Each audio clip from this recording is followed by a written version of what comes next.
Welcome to Breaking Banks.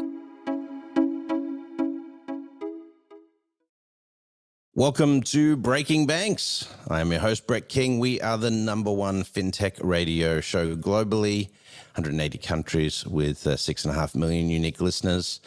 Great to have you back. I hope you enjoyed our special ECMY episode from China. If you haven't checked it out, please check it out. It's a phenomenal episode. I learned heaps out of the process as well. But we are going to return back to Asia to some extent. We call it Asia, maybe Australasia. We're gonna go down under my origins, back to Australia. And this week we're going to be talking about fintech in Australia, and also some of the mechanisms in Australia for encouraging fintech and other investment in technologies and industry in the space. So we have three phenomenal guests joining us from around the globe today. Simone Dossetor, she's the CEO of Insurtech Australia. She brings a great depth of knowledge of the Australian global fintech and insurtech scene. Welcome, Simone. Thanks, Brett. Glad to be here. No problem. Also joining us from Sydney is Ben Smith. He's a general manager for Railsbank. He's the interim CEO for APAC, based in Sydney, but covers out their regional business out of Singapore. Prior to joining Railsbank, Ben was head of sales for World First, an Ant Group company, and worked with a host of other well-known payment companies. Ben, welcome to Breaking Banks. Thank you for the warm intro. It's great to be here. So part of the focus of this show today, apart from obviously talking about the work you guys are doing, and we've had Railsbank on the show recently, but is your entrance into the Australian market. For, the Australian fintech and insurtech market doesn't get a whole lot of coverage offshore. But instrumental to that is that you've got government organisations like the Australian Trade and Investment Commission, also known as Austrade, working to promote Australia as a destination. First of all, going to you, Ben, why did Railsbank, you already had the regional headquarters in Singapore. Why was it important for you guys to get into the Australian market? Yeah, good question, Brett. There's probably a few reasons that we can talk to. I think one of the interesting things about APAC as a region is it's probably pretty fragmented. There's a number of very different cultures and countries across the region. And Singapore was seen as a wonderful stepping stone for us into some of those Southeast Asian countries. The great thing about Australia for us is that it holds a lot more similarities to our home countries and the region of the UK and Europe. And so everything that we've been doing and building over the last 5 or 6 years over in Europe has a lot of relevance to Australia. So there's a lot of similarities between the two regions, and it's a natural place for companies in the UK and Europe to want to step into if they're looking to get into APAC as well. So we see it as a really pivotal move for us to come into this region to help the customers that we already have on board in the UK and Europe come into this region for a much more similar experience. But when you look at the Australian market itself, it's not a huge market by demographics, but it's significant enough to be able to test and innovate. So there's a significant amount of innovation going on in this country. The population is digitally savvy. Technology is broadly used. There's a mature and healthy fintech and finance system. And there's a lot of work by the government to help increase that innovation in the fintech space. So all of those things added up to a natural fit for us. And it's been great in the first 12 months that we've been here. Are you originally from the UK? Yes, you've spotted the accent, huh? So yeah. Now, you guys have partnered with Volt, right? So that's Steve Weston's startup down there, a challenger bank, or Westy, as he's known in Australia. Tell me about the work you guys have been doing with one of Australia's first neobanks. Yeah, sure. I was actually chatting with Westy yesterday. So we've got a very close and successful partnership with them so far. So I think if you look at what Volt have tried to do to create, well, they were the first neobank in Australia, so they're really setting out to challenge the banking system here with a digital first model. Again, that's another thing that we push around the world. And what that partnership with Volt enables us to do is to quickly partner with them to be able to take some of the banking capabilities that we embed into our tech to take those to our customers. And there's just a lot of synergies between what they've developed, what they're doing, and then how we can help take that to market for our customers. Excellent.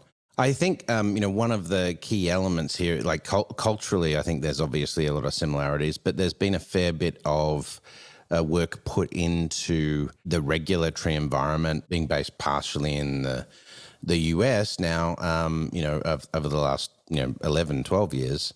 The US has trailed a lot of the Asian markets in respect to sort of fintech regulation. We do not have a fintech charter in the United States.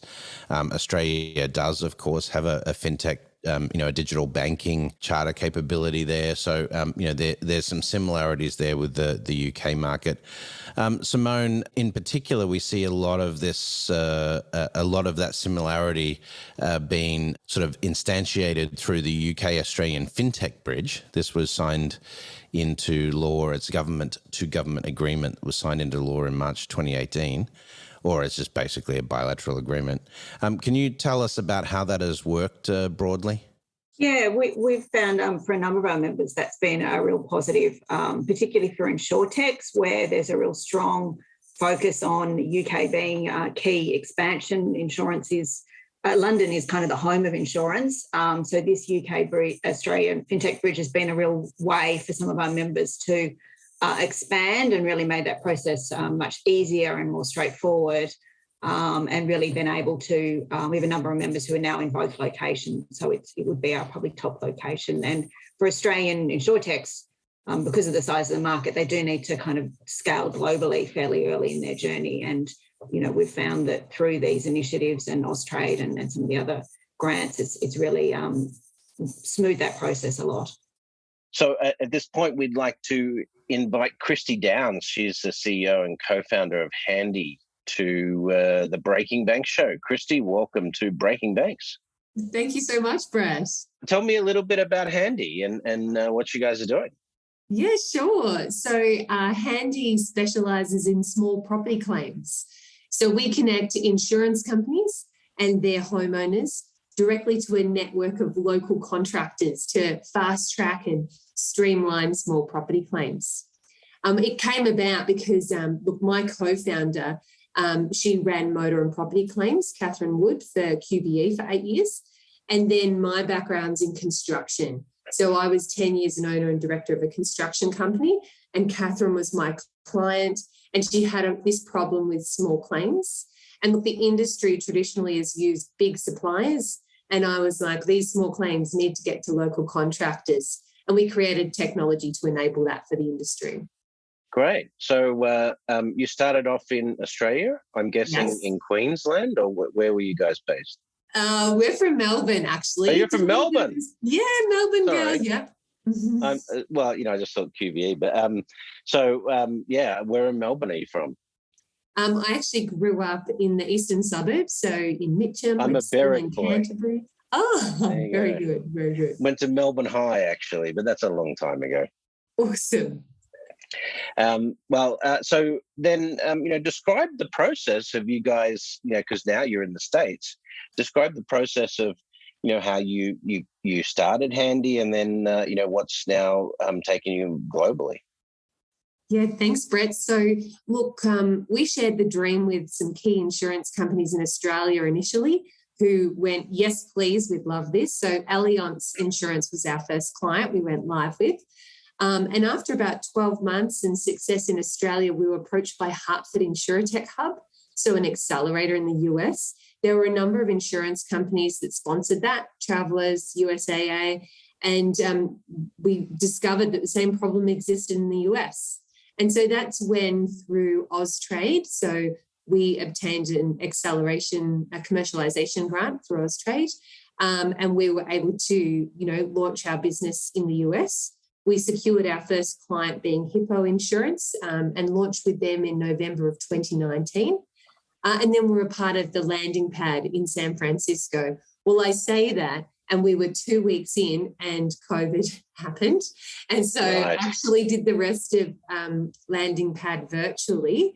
But yeah, certainly the Austrade crew were great support as we were building our business during the pandemic, And what's the business look like in Australia now that you're, how long have you been running the business in Australia?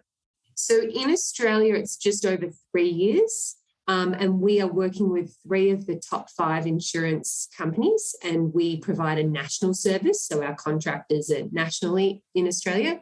So I'm sure you'd be aware of the recent catastrophe events there. We've helped out a lot of customers and onboarded a lot of contractors in that event. And then here in the United States, more recently, we are now in 12 states in the US. California, Texas, Florida, Ohio, to name a few. And we're currently working with 7 insurance companies, including 1 top 10 and an additional top 10 coming on board soon. So we've made some great inroads here in the US as well.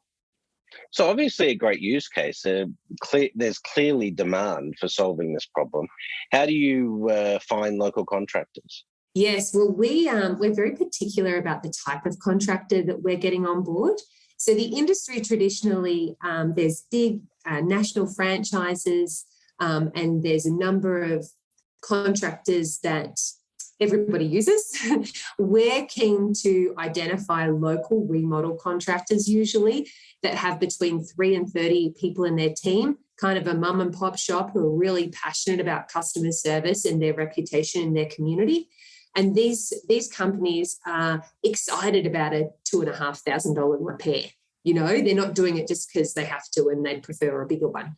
And so what we've really done is we've linked, their motivation with getting this high performance. So our cash flow is really fast to these contractors. So if they get 5 stars from a customer, they get paid 7 days, 4 stars, 14, 3 stars, 21.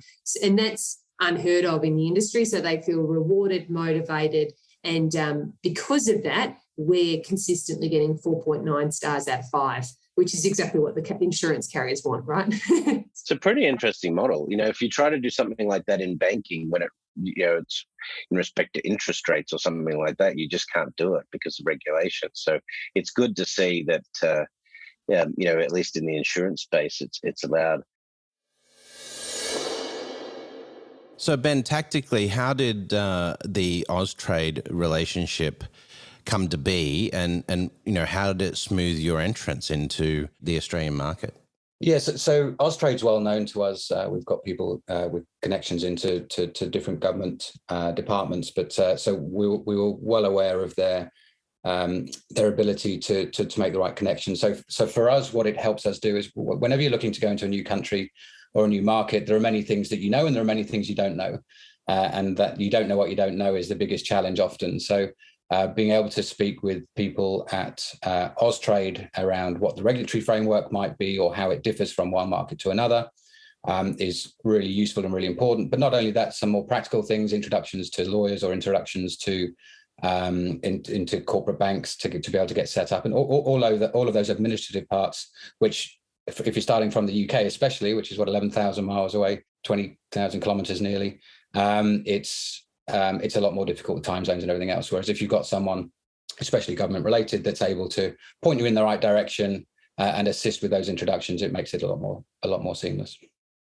Simone, Australia has historically been quite innovative, in respect to some of these fintechs. Obviously, we have a few Australian companies that have gone global and done very well. But can you give us a little bit more of a feel for the evolution of the fintech and insurtech markets in Australia that's going on right now, and how that might differentiate from other regions?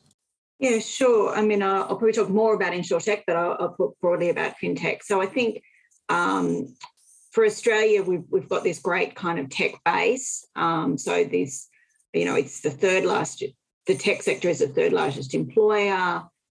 We have a number of those global startups like, Atlassian and Canva that have really put us on the world map. And there's a lot of that technological readiness. We're quite a mature market. And then combined, as Ben had said before, with the size of the market, it's a market where you can test. And that's kind of particularly relevant in financial services and particularly insurance, because it's a market where it's mature, it's regulated, it probably is larger than its size in terms of population. So you can test and pilot products and ideas and adapt as they go along. So particularly for insurance, with the 15th sort of largest global market. It's a very big nat catastrophe market. It's quite mature in terms of the take-up of products. So it's an area where people can kind of test and see what works, and then apply that into other areas. And, there has been obviously issues in the past in Australia with, getting venture capital investment if you're a founder there and so forth. Do you find that those things are opening up a little bit in Australia? Yeah, look, they are. I mean, I think it depends very much on your stage and phase. I think probably for the early stage, and we're seeing, quite a lot of growth in the new founders coming in. And I think that's always a challenge because, financial services and insurance are more niche. So people understanding your product and then being sort of clear on where that global reach is probably harder than if you're coming from another region in terms of time zone and just pure distance. I think the digital, everything moving digital through COVID has actually been great for many of our businesses because, they're on the same sort of level playing field with everyone else and they didn't have that separation. No, absolutely. Well, but having said that, I think fintech would have been considered niche, but now 1 in 5 investments globally in the venture capital space has been in fintech in the last 2 years. So it's certainly moved into prime time. Ben, have you got something to add?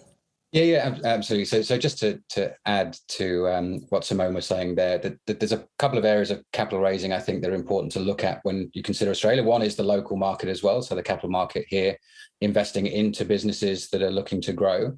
They often need to see the ability to expand beyond the shores of Australia. The market is great for a certain size, and you can certainly show scale and the hockey sticks and everything that investors look to see. But with 20 million population, there's actually an important consideration here as to how you grow beyond that. That's not to say that you can't just live in Australia and work in Australia on that size, but going beyond that is often what some investors are looking to see. So that's local investment into businesses here. And I think with that ability to expand internationally and the ongoing digitization of all things tech and consumer, I think the overseas capital markets are also now starting to look into Australia because of the innovation that's being created here, because it is now much more of an accessible technology that you can lay across the world. So I think the world is getting smaller in that sense, and that's assisting Australia, especially in that investment scene as well. Can you talk, Ben, a little bit more about the regulatory framework for Railsbank coming into Australia? Yeah, particularly with the licensing process and so forth.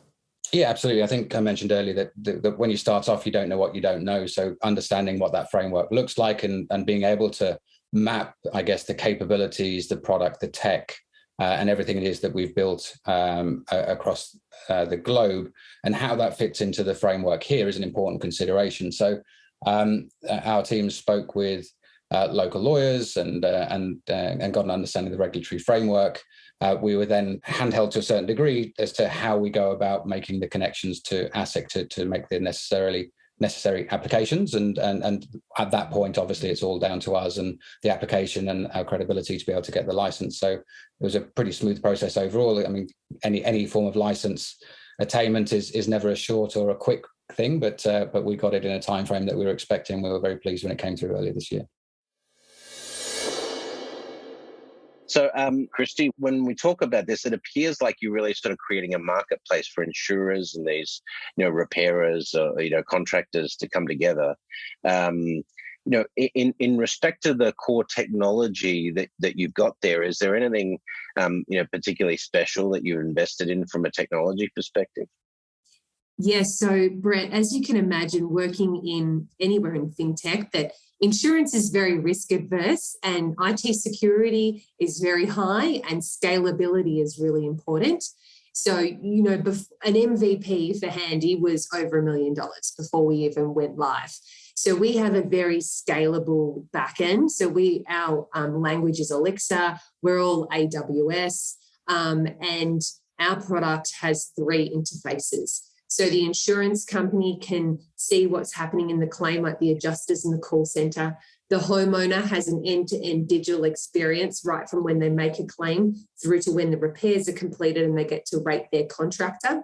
And then the contractor uses Handy on site to be able to inspect the claim, to communicate with the insured and their adjuster. And that transparency just really streamlines the whole claim. Some of the interesting things about that we've started to identify and incorporate is other solutions that can then fit into our marketplace. And a really simple example of that is we've integrated with Stripe to enable the homeowner to pay their deductible or excess online through our product. So traditionally, they would have paid their excess to the contractor, but this way we've actually 50% of the customers are now paying online through that embedded finance opportunity. So you brought Stripe into it, you brought the claim process from the insurers into it.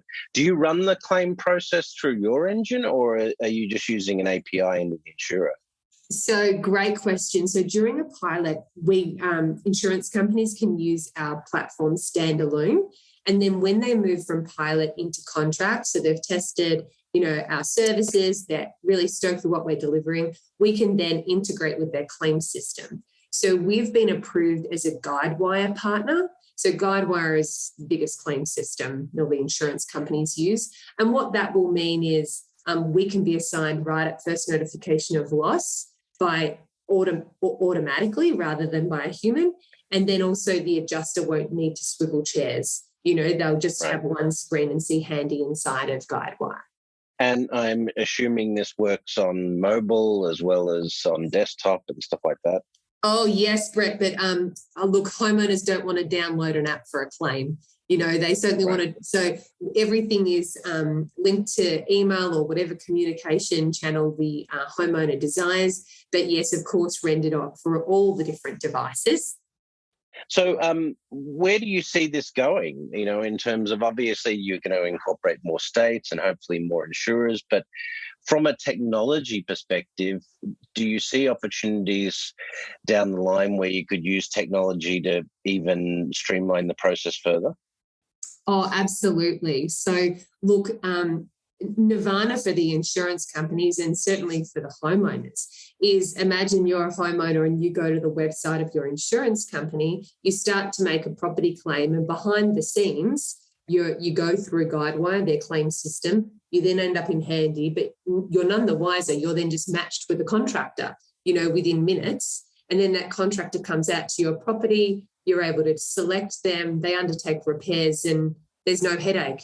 And ideally, you don't even have to talk to your insurance company. Yeah. So there's no waiting. And so, that's not that far away. That vision is definitely achievable. And I think it's about, the ecosystem coming together.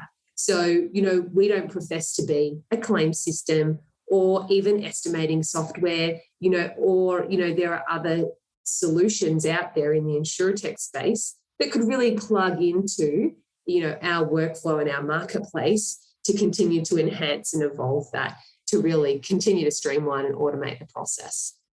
Yeah, I mean, one of the advances we've seen more recently, particularly in auto claims, but I'm sure it must happen in the real estate and the residential property stuff, is image recognition. Yeah. So when you look at estimates, instead of an assessor coming out and taking photographs and doing all of that stuff, we're getting a high degree of accuracy with image recognition today. Are you guys using anything like that? Great question. So one of our key integrations that's planned and coming up is with our friends at Hostelabs, who do exactly that in the claim space. And not only do they turn those images into schematics and room designs and measurements, they can also identify the materials used in a room. So that then further helps the creation of the estimate and the scope. Awesome. Are you guys raising funding? Because it sounds like you're trying to do things fairly quickly. Yeah, so our plan for this next 12 months is to really focus on expanding our contractor network across the US and opening up. So with our top 10 carriers, we really want to open up those opportunities with them for growth. And then on the development side, it's really around those key integrations that I've spoken about already. And so, yes, we are heading into our Series A. So we are talking Awesome. to investors right now, and conversation's going very well. So stay tuned. You've certainly got more than enough traction to fund a series from the sounds of it. So Simone, just tell us about some of the tech capability in Australia to support fintech.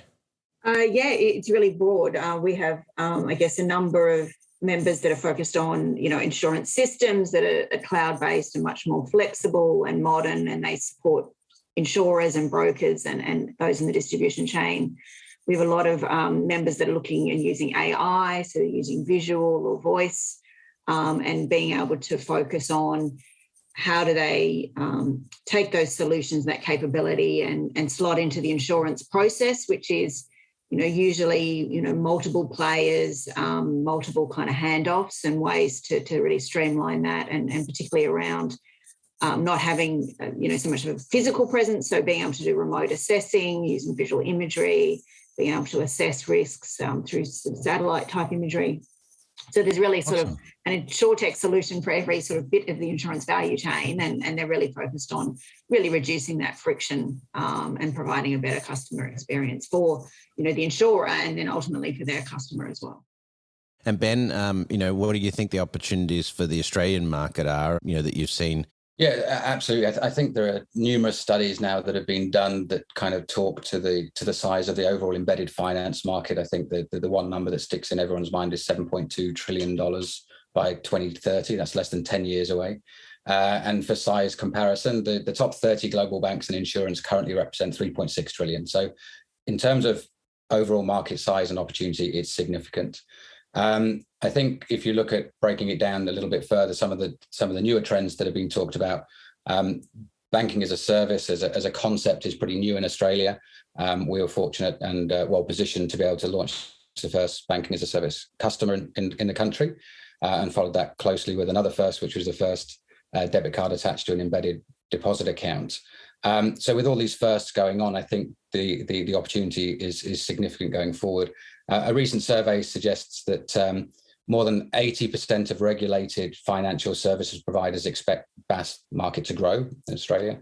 Of these, 30% expected to grow more than 50% over the next 5 years.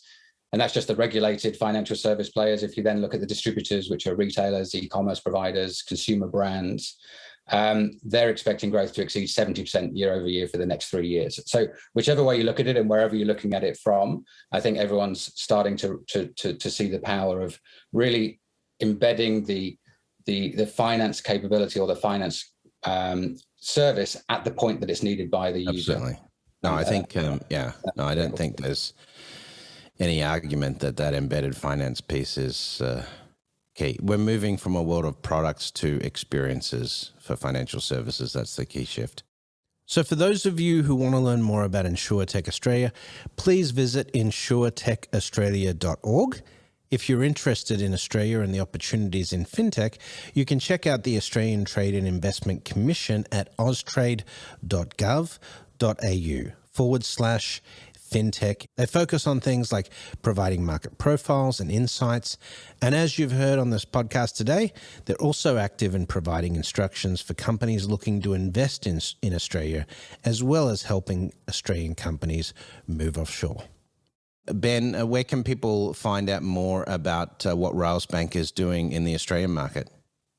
So the best bet is to connect to any of our team, but the first place to go to is our website, www.railsbank.com. You can look myself up on LinkedIn, and I can connect you to the right people. So yeah, we'd look forward to hearing from anyone. How can people find out more about Handy and get in touch with you? Yes, so our website is very simple. It's just handdii.com, but it is handdii.com. Got to be groovy these days, Brett. Great. And yourself, you're on LinkedIn, Twitter. What's the easiest way to? Yes, LinkedIn, absolutely. You'll find me on LinkedIn, and I'm quick to respond. So yes, welcome any reach outs for sure. Fantastic. Well, thank you for joining us on Breaking Banks today. Welcome back to Breaking Banks, the #1 global fintech podcast. In fact, recent research by Spark Toro shows that Breaking Banks has 22% of the total fintech podcast listening audience. That's pretty cool. But we just finished our 9th year, going into our 10th year now for Breaking Banks. One of the guests that appeared frequently on Breaking Banks in the early days, even hosting many shows, is a good friend of mine, Chris Skinner. Chris, welcome back to the show after a bit of a hiatus, but welcome back. Hello, Brett the King. Now you're hanging out in Europe. You're in Poland right now. What is the feel in Poland in respect to sort of the Ukrainian, before we get into your new book, to the Ukrainian-Russian situation? How does it feel being so close to that? Well, there's a whole raft of angles in that.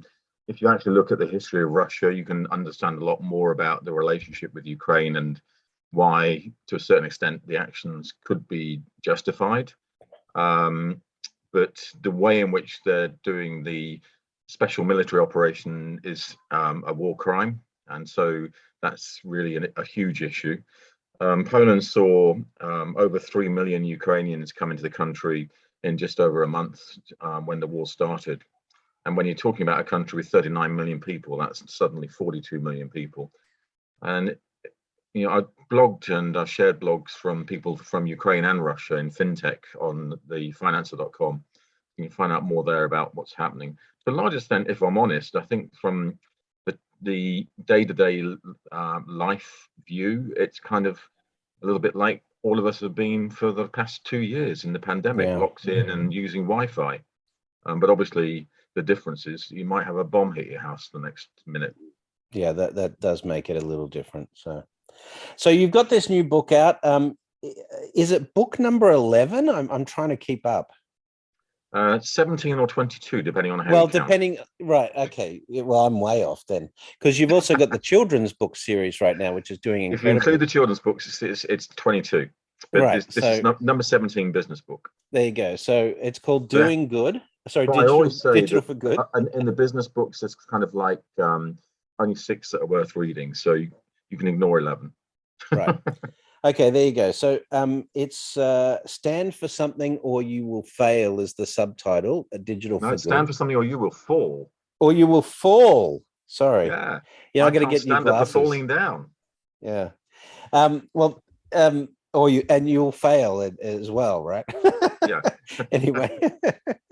So what inspired this book? Because obviously you've been doing more around digital impact. You did the Digital Human book. You've been speaking about digital bank, and the impact of digital on the financial services space. And there's some of that in this book, although it does tend to have a broader scope. Speaking about what good the industry more broadly can do, but then other elements of sort of the philosophy of humanity. But what inspired you to go down this path?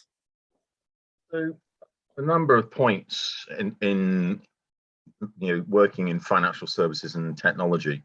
I guess one was when Lord Adair Turner, who was the head of the financial regulator in Britain when the financial crisis hit in 2008, said that a lot of what banks do is socially useless, right? And they'd lost their moral compass, and that caused a big outcry. But when you look back at the last 15 years, you can see that's exactly right. That's what happened, and we've been sopping up that mess during the last decade.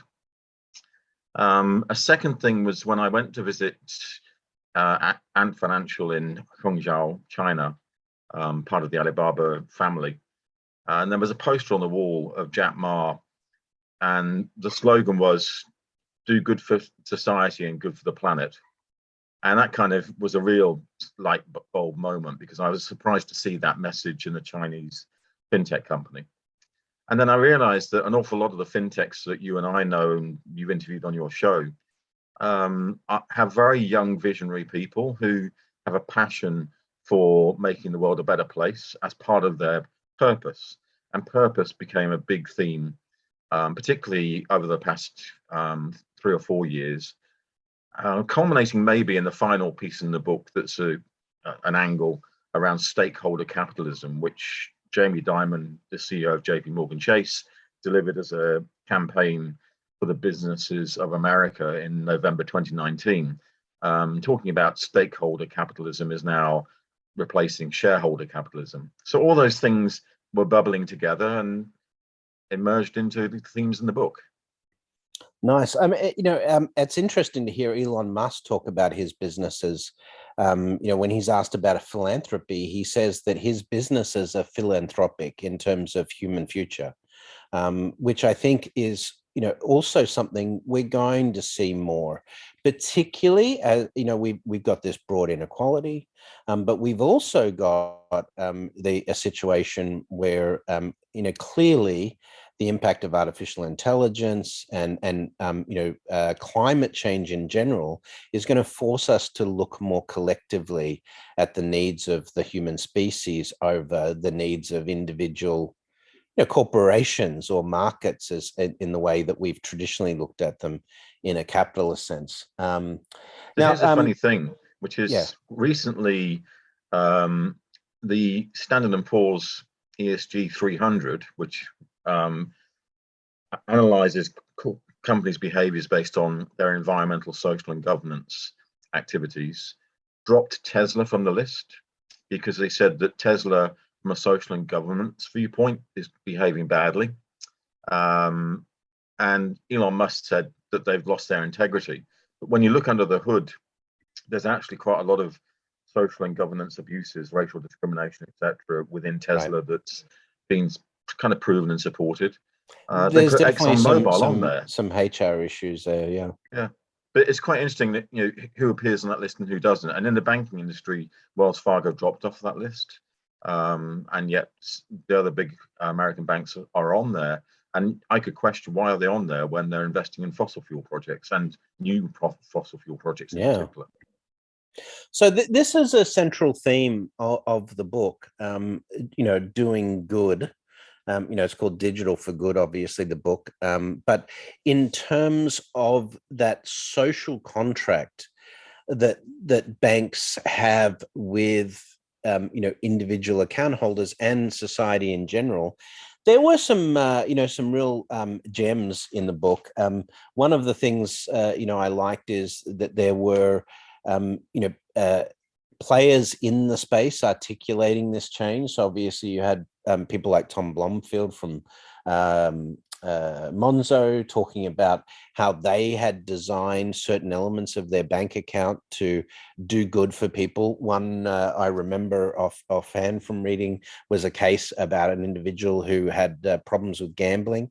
So having the gambling block put on his card meant that he was able to become debt-free, get rid of his gambling debts after a few years.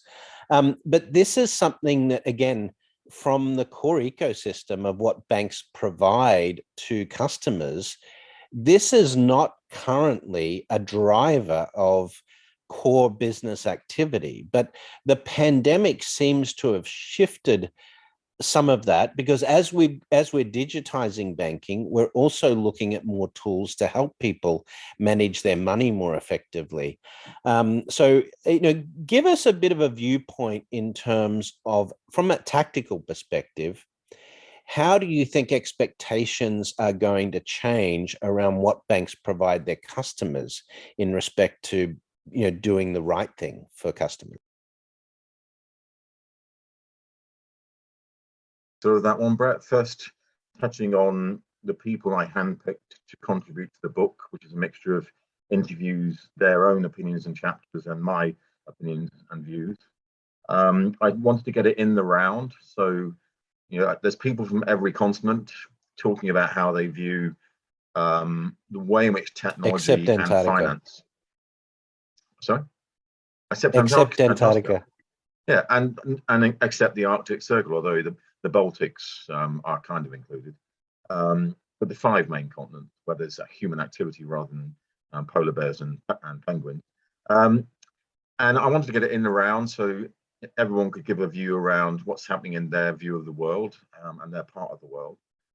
I think a second, because I didn't want it to be Chris Skinner saying, we've got to use technology and finance to do good. Because then it sounds like I'm on my parapet shouting at everyone, "You've got to change." It's everybody handpicked to give their views, including people like the former head of Swift. And one of the ones I was intrigued by is not just Tom, who founded Monzo, but for example, Adrian Gore, who founded Discovery Group out of South Africa, who made it very specific that from day one, and it's a 25, 26-year-old company, they had to use wealth for health or create health through wealth. And they've done some really interesting things around those themes. So I think that was part of it. It's really about how do you get in and around a lot of people talking about how can we use digital and financial services to create a better world. And then within that, it kind of became an interesting area around old and new companies. So a lot of the new companies are looking at technology and digitalization for doing things that we've never been able to do before, such as the example you gave of blocking gambling in the Monzo app, which has now been copied by quite a few other banks in the UK. They had another which was how can you give homeless people financial services and bank accounts because they don't have an address. Yeah, they don't have an address, but you have an address, I have an address. So if that homeless individual has someone like you or I willing to be their guardian, so to speak, on the account with our address, then they can have an account. So there's ways and means around these things. And I think that's a really interesting thing around something I say quite often to fintech firms. And when I look at fintech firms, that they're actually creating services that never could have been created before if you hadn't got the internet and the 5G network that we have today in cloud computing.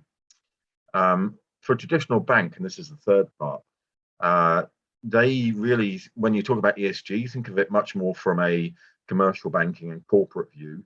And they're seeing a squeeze on two sides in that area. One is from the activist consumers like Extinction Rebellion, but equally from the activist investors. And I've got a couple of investment companies and venture capitalist funds talking again from their standpoint around how they see things, like Wayne Watchell, who was one of the creators of sustainable investing in the Canadian company Genus. And I found it just really interesting, all the different angles.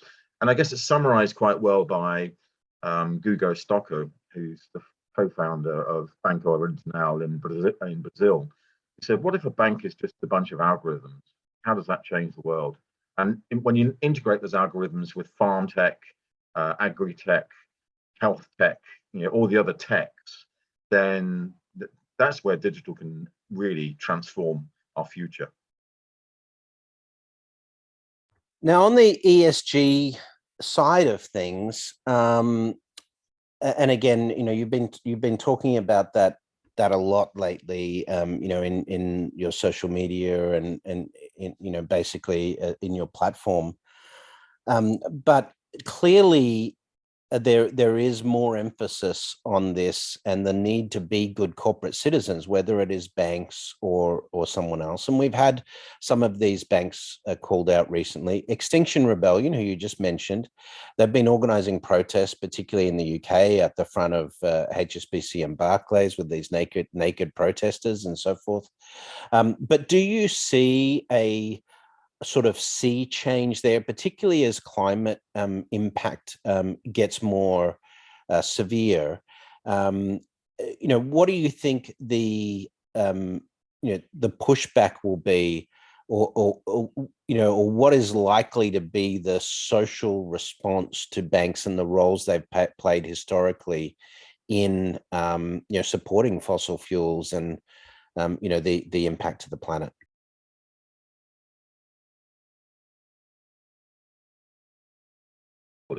So my motivation in bringing in ESG is actually much more around biodiversity and the loss of our colleagues on Earth who are animals and insects and whales and fish. The other species that share the planet with us, yeah. Yeah, and over half of them have disappeared in the last 30 years, which is disturbing me because of the decimation of their habitats. And in fact, I did invite quite a few climate deniers to contribute to the book. And one of the key people I tried to get involved said, no, I don't want to write a chapter or be involved in your book because you're pushing Extinction Rebellion and the environmental climate emergency agenda. I said, I'm not. I'm pushing an agenda of we can use digital for change to make the world better. And it's interesting talking to those guys, but I think a lot of it comes down to, and I've discovered since, that the statistics a lot of climate deniers quote are coming from studies that are sponsored by the fossil fuel firms. So there's a kind of little bias in there. And equally within the banks, a lot of what they say above the parapets in their PR and marketing is nothing like what they're actually doing within the organization. So above the headlines are, we are doing green. In the organization itself, they don't care at all. In fact, it's interesting, Stuart Kirk, who's the head of responsible investing for HSBC, was called out at an FD conference where he was speaking about why we don't need to care about the climate emergency. And he said a number of key quotes, but my favorite one was, as a bank, our average loan is 6 years.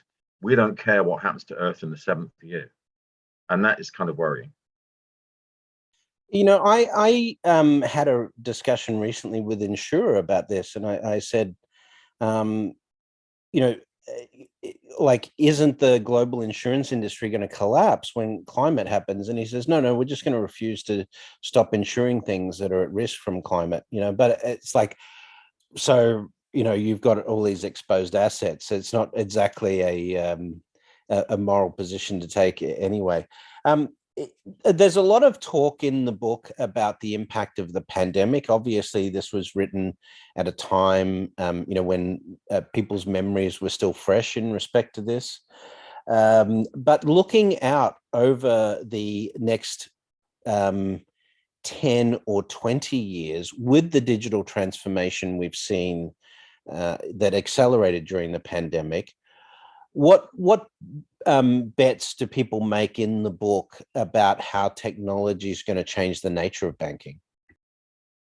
So the book ends with a view out to 2050, because there has to be what solutions and what's next view of the world in any decent book about what's happening right now. I think a lot of people are saying that the pandemic drove us to be digital and that we all had to work from home, use cloud computing, transform our business models so that people could be out of office. And as you can see right now in 2022, there's kind of a move to say, come back into the office. We want you back. And it's like this is from commercial real estate operators. Yeah, it's interesting to watch the to and fro between people, because it's not just commercial real estate, but if people don't go into the office, then the bars and the restaurants and the baristas, right, I get that. Yeah, but they don't get any work. So, but if I look 20 years out, and this is the sense I got from the book, we're going to be in a world where customers might as well be on Mars, head office on the moon, and staff somewhere on planet Earth. You know, that's the business model that is truly digital that needs to be built. And I've said this for years, as you know, which is that it has to be an open API network that enables people to connect through omni-access. As again, you'll know, I always say never mention omni-channel because I hate the word. Channel in particular. It's a bad description of what we're talking about these days, particularly as we move forward, because it's not about omni-channel like just a choice. You now have to start thinking about the design of banking embedded in the world more effectively. So it's right channeling experiences and things like that are all part of it.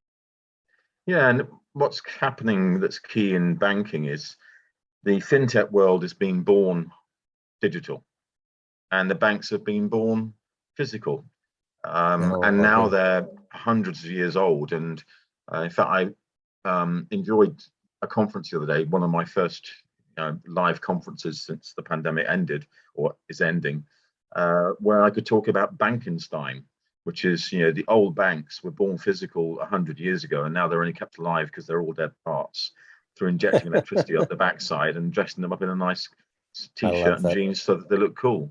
That's the bit that's going to be interesting 10, 20 years out, which is how many big old banks get bought by new banks that are fit and born digital, and they buy them not for the bank, but for the bank's customer base.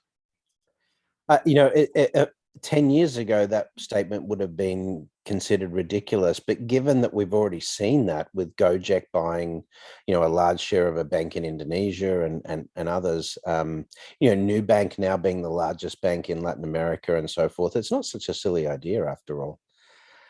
So, Chris, I know we've only got a few minutes left, but tell me about the mission for doing good more broadly in society. And if you had unlimited resources, based on what you've learned out of this process of writing the new book, Digital for Good, what would be your approach to addressing some of the stickiest problems in human society and bringing us together to solve these problems? I think the biggest issue is our use of energy on our planet, and we need to move to renewable energy and away from fossil fuel energy. We need to stop fracking the planet, basically. And that was fracking, just to be clear. Literally. Since the Paris Accord of 2015, the top 60 biggest banks in the world have invested $4.6 trillion into fossil fuel firms. That's crazy. Through end of 2021. And the clear message coming to me through this project is no new fossil fuel loans or investments. Existing ones, fine, no new ones. And for the existing ones, they need to be educated and supported to change. And the best example of that is when Anna Botan was being interviewed on Bloomberg it's about a year ago. Anna is the executive chair of Santander. And she said, we are one of the biggest banks in Poland, which is where I'm living. And Poland, as I know, is completely dedicated to the platform of coal. And all our energy comes from coal. We're the biggest polluted country in Europe. But you can't switch that off tonight. Because if you did that, Poland wouldn't exist tomorrow. You've got to say, okay, if you've got you can switch it off in 10 years if you commit to it. Well, that's the key, which is setting targets that are believed, real, and followed through and implemented, and not just greenwashing, where you say something for marketing and then don't actually deliver it when you get into the connection with business. Yeah, a lot of people don't realize that the United States spends more on fossil fuel subsidies annually than their entire defense budget. Over $650 billion a year goes into subsidizing fossil fuels. The renewables get a fraction of that in terms of subsidies. So this concept that new renewables are only able to survive because of subsidies, it's propaganda, right? The UK Chancellor just came out in end of May saying that if you're a fossil fuel firm, for every pound you invest, you get 91% tax relief. That's crazy. Yeah, I mean, this is the system we have to fix. So that would be the primary thing you'd tackle. What about consensus building? How do you think that one? Sorry, yeah, go ahead. There's important point there, which also we didn't explore enough in the book, but it's coming through to me since the book was finished, which is banks say governments have to tell us what to do, and if they regulate it, we'll do it. And governments say we need banks to have a stable economy that's growing, and so we won't stop them doing activities that might damage the economy. That's a lose-lose. We need to create a win-win. If the economy can't sustain the planet, if it can't look after the needs of the citizens, it's functionally a failure. And that's the point that humanity has to come to. I'll ask you a question, because hearing your accent, the Australian government with the Great Barrier Reef. I know, it's ridiculous, man. No, it's total BS. I mean, it provides billions of dollars of tourist dollars and things like that, and yet politicians, who get a check written from the coal industry, are prepared just to like close their eyes to that problem. It will be seen as potentially the greatest natural disaster in Australian, history, the death of the Great Barrier Reef, and it is avoidable. But how do we build consensus when you've got this sort of left versus right, progressives versus conservative, and people still arguing that climate change isn't real and so forth. But over those next couple of decades, how do you build consensus so society is more focused on the needs of the planet and the needs of the community? Well, I'm not sure we can. It's kind of a bit like the NRA debate in the USA, particularly after the terrible Texan elementary school shootings in May. Yeah.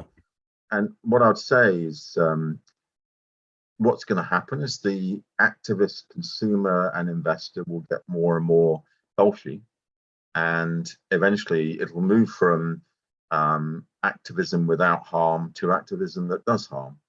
And that's a concern I have, to be honest, that right now I have great empathy with Extinction Rebellion, because their view of the world is, if we mess up your morning driving into work or getting on a flight, or we break the windows of a bank, then whatever, it's justified. It's justified if I break a window to get into your house to rescue your child if there's a fire in your house. So if I break the windows of a bank, it's justified. And there's an interesting debate around this. So, and again, at the start of every month, Gail from Extinction Rebellion, I give her a voice on my blog for that reason, because I think she's got great depth and it's very passionate. She's willing to go to jail over these things. So it's more about it's more about holding people that aren't doing good things accountable, right? And shining a light that's an active light, so people can see it. But my worry is, that from today breaking a window, or gluing yourself to a building, or handcuffing yourself to a chain, a bridge, whatever, will become something more active and extreme. Yeah, I agree. Well, listen, it's been great to have you back on the show, dude. We need to do it more often. Maybe you and I can get back in the co-hosting chair together at some point in the future. But for now, how do people find out about the book, Digital for Good, Stand for Something or You Will Fall, by Chris Skinner and a host of others? Where can people get a copy of the book or find out more about yourself? It's on all good bookstores. As you know, thefinansier.com is my main place, which is where I blog every single day. But also the fintechguy.com is another of my aliases. And if you find those, you'll get the Easter eggs. Fantastic. So the Finansier is the Finansier is spelt with an S. That's FINANSER.com. Check it out. And again, go to Amazon or wherever good books are sold to check out Digital for Good by Chris Skinner. Chris, thanks for being back on the show. Cheers, Mr. King. Good to see you. Take care. Absolutely. That's it for this week. If you like the show, make sure to give us a 5-star rating on your favorite podcast platform, or share it with a friend, or share it on social media. We'll see you again next week with more Breaking Banks.